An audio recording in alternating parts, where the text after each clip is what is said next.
Good afternoon, everybody, and welcome back to RobMotive.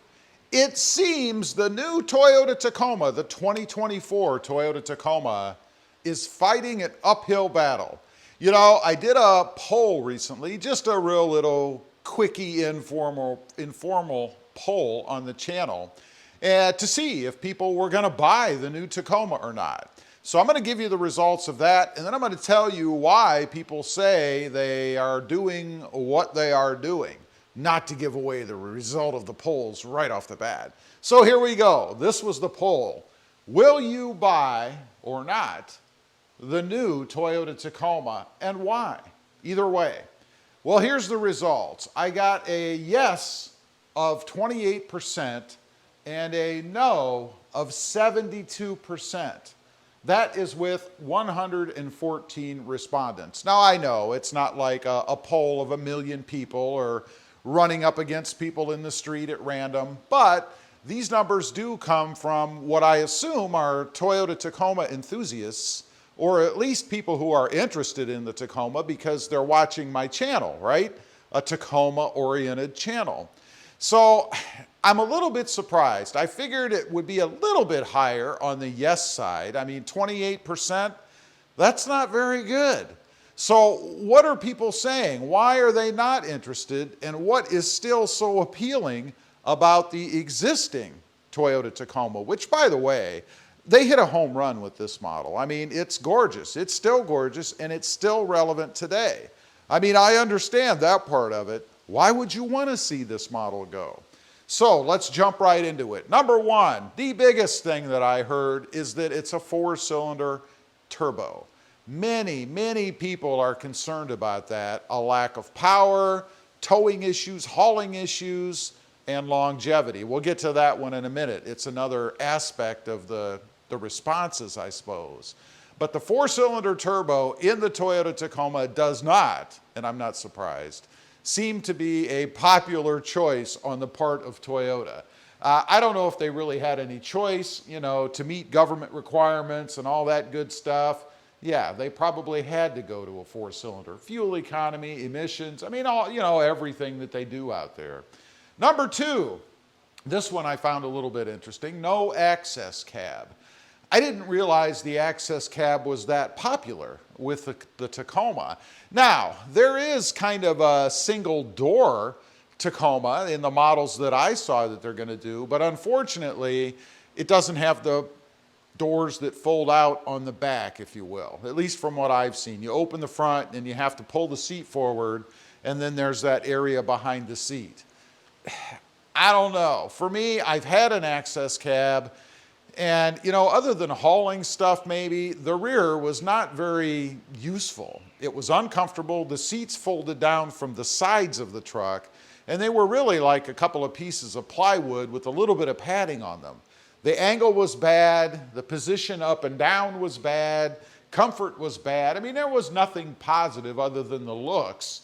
I love the looks of the access cab. But functionally, if you're hauling people, didn't make a lot of sense to me. Now, I do see the benefit if you're just hauling stuff back there, if you want more room to put things. Or maybe you're going to curl up in a ball if you're my height or maybe less, and somehow sleep back there. You know, put some blow-up mattress, real thin back there, and then kind of fold your legs. I guess I could see it in that case, but otherwise, it just wasn't very practical for me. Number three, pricing. This was a big one. People are concerned. What is this new truck going to cost? I mean, you know it's going to be more money, right? There's no way Toyota's going to put out a brand new model and not charge more money for it. If anything, it's the perfect time, I think, from a business standpoint, to raise the price. They can claim all the new stuff, the development, the updates, the redesign. I mean, there's all kinds of things they can blame it on, whether they're actually true or not. Honestly, though, we don't know what the pricing is going to be yet. Toyota has not released that. So it's kind of a thinking that, yeah, it's going to go up, and we really don't know for sure. Who knows? The other thing going along with pricing is, are there going to be premiums added because of the scarcity of them? And that's going to be the next category, availability. Are you going to even be able to get one? You know, right now I'm in the process of trading off my Honda for the new redesigned Toyota Prius. I know, a Toyota Prius, right?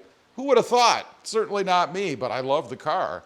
And it's proven very difficult to get a hold of. Either they don't come in, there's problems with them, they're being held for some reason, and by problems I mean short things. There's one that I was going to get, had money down, I was all ready for it, and it's been sitting in a warehouse apparently since February because it's missing something. There's some sort of campaign against this car.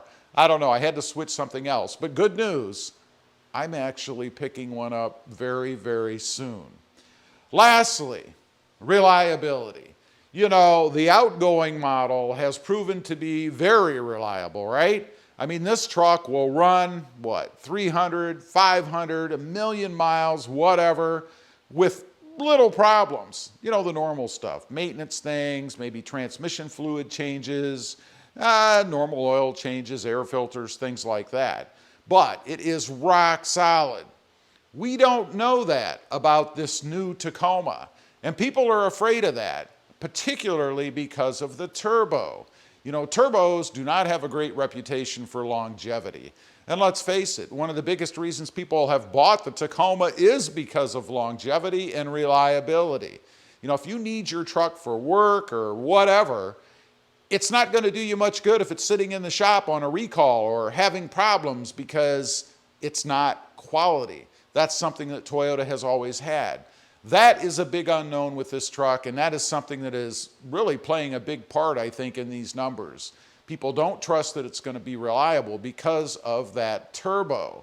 Toyota has to overcome that. And I realize it is a first-year model, and everybody's always afraid of first-year models for good reason. There's always going to be trouble. There's always going to be problems because it hasn't been out there and used and tested by you and I, the real users.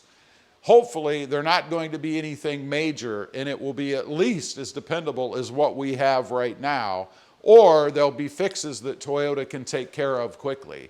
And the other issue with that is, even if it is a small thing, with the part shortages that we seem to be experiencing right now, are there even going to be replacement parts or fixes available quickly?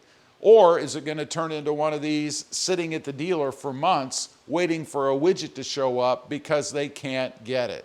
Hopefully not. So anyway, I just wanted to reveal that. It seems to me that the new Tacoma is fighting an uphill battle as far as selling and people wanting to buy it.